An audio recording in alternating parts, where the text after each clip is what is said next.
So we're all on this journey through life, right? But here's the thing. The path forward is almost never a straight line. So what do you do when you can't even see the destination? Well, that's what we're going to dig into. Some really powerful ideas about navigating it all. This quote really gets to the heart of it. I mean, think about your own life for a second. A big career move, a relationship that started out of nowhere. When you were right in the middle of it, did you have any clue how it would all fit together? Probably not, right? It's only when you look back that you can say, oh, okay, now I see how that led to this. And that's the million-dollar question, isn't it? If you can't plan it all out, if there's no clear map in front of you, then what are you supposed to rely on? How do you find the courage to just step out into the unknown? Well, finding the answer to that is exactly what we're here to do. All right, let's jump right into section 1. The first piece of the puzzle isn't about seeing the path. It's about believing in it. It all has to start with a leap of faith. This is absolutely foundational. Before you can even think about finding your direction or getting past roadblocks, you've just got to trust. You have to believe that somehow all those dots, your efforts, the weird detours, even the screw-ups, are going to connect down the road and actually make sense. And here's the really interesting part. What you put your trust in doesn't matter as much as you think. Whether you call it your gut, destiny, karma, or just, life itself, it's all good. The magic isn't in the specific name. It's in the act of trusting. That's what turns the key. And that's where the payoff is. Once you have that trust as your foundation, it completely fuels your confidence. It gives you the guts to step off that safe, crowded highway that everyone else is on and start carving out your own path.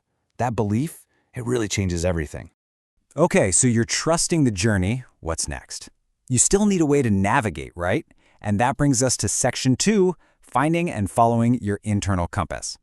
So every day, we're at a crossroads. You can go one way and live a life based on what everyone else thinks you should do. The expectations, the pressure, all that noise.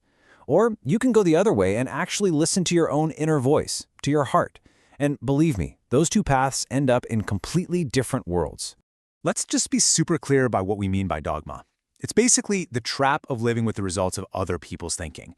It's letting someone else's opinions and conclusions define your reality. It's basically letting someone else hold the steering wheel to your life. And this leads to the big question, maybe the biggest one you'll ever ask yourself. Listening to that inner voice is how you find the answer. And look, your time on this planet is limited. So finding the work that truly matters to you isn't some nice-to-have luxury. It is an absolute necessity. And it all boils down to this simple, powerful idea. To be truly satisfied in life, you have to do what you believe is great work. And how do you do great work? Well, the only way is to love what you do. It's that simple and that profound. So if you haven't found it yet, what do? You keep looking. Don't you dare settle. Seriously, it's not always going to be easy or fast, but settling is a one-way ticket to regret. Keep looking. Okay, so you're trusting the path, you're looking for what you love, but let's be real, it's not always a smooth ride. There are going to be obstacles, and the biggest, scariest ones, they aren't out there, they're inside you. Which brings us to section 3, confronting your inner enemies. And when we talk about inner enemies, there is one that stands above all the rest: fear. It is the #1 villain in your story. It's the silent killer of dreams, of hope, and of the future you're trying so hard to build. And this isn't just some abstract concept. The effects of fear are devastatingly real. It can literally put people in the hospital. It can make you old before your time.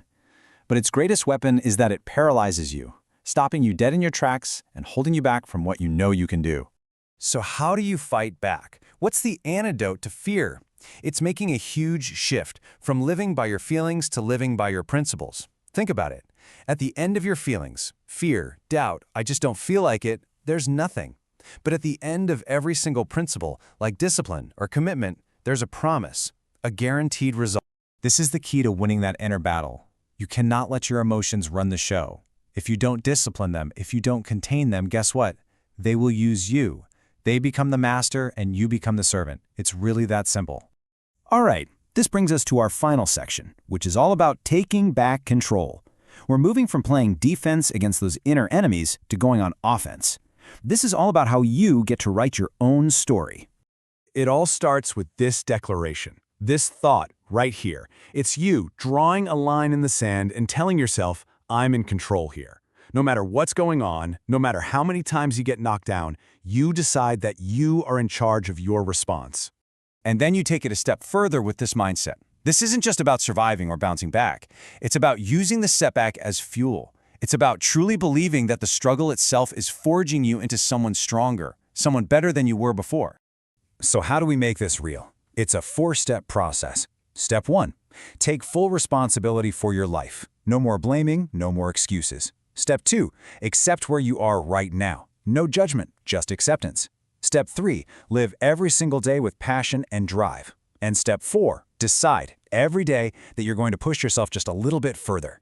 And I really want you to let this next idea sink in. No matter what your story has been so far, the good, the bad, the regrets, the ink isn't dry. The most important parts of your story are still ahead of you. It's not over. So we'll leave you with this final thought. Yesterday's done. It happened. You can't change it. The only thing that truly matters, the only question you really need to answer, is this one right here. What are you going to do about it?